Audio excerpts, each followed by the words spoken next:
दोस्तों, क्या कहूँ अपने जिंदगी के बारे में। वो लोग ही बिछड़ गए जो जिंदगी हुआ करते थे।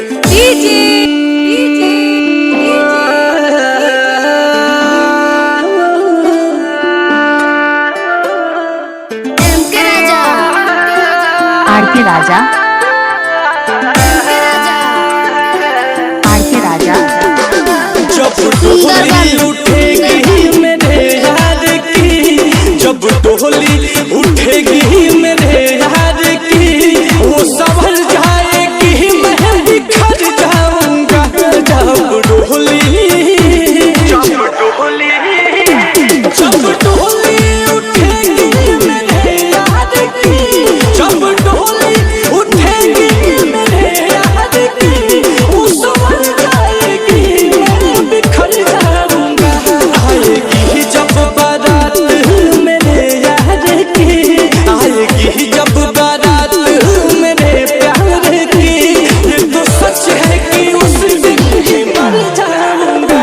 जब डोली उठेगी मेरे यार की, वो संभल जाएगी मैं बिखर जाऊंगा। जब डोली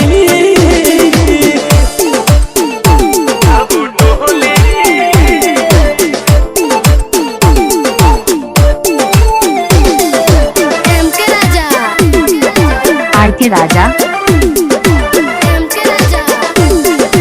आरके राजा। मांग में उसके सिंदूर सजाया जाएगा, मांग में उसके सिंदूर सजाया जाएगा। रोऊंगा मैं मुझे समझाया जाएगा। नैन मुझसे कभी न मिला पाएगी, नैन मुझसे कभी न मिला पाएगी। सामने उसकी महक हुआ कर जाऊंगा।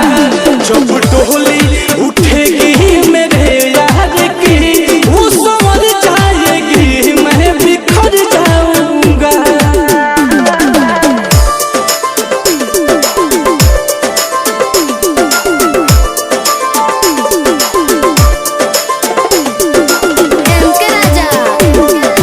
आरके राजा,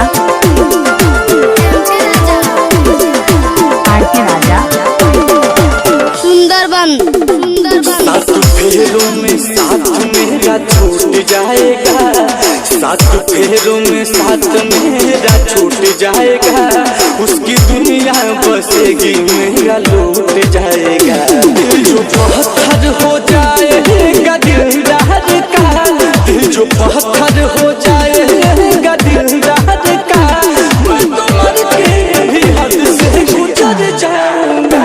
जब डोली उठेगी मेरे यार की, वो संभल जाएगी मैं बिखर जाऊंगा।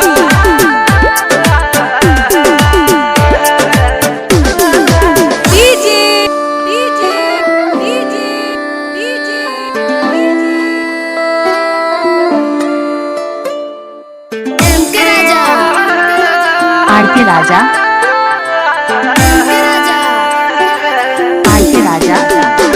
दास्तां दर्द दिल की सुनाऊं कैसे, दास्तां दर्द दिल की सुनाऊं कैसे।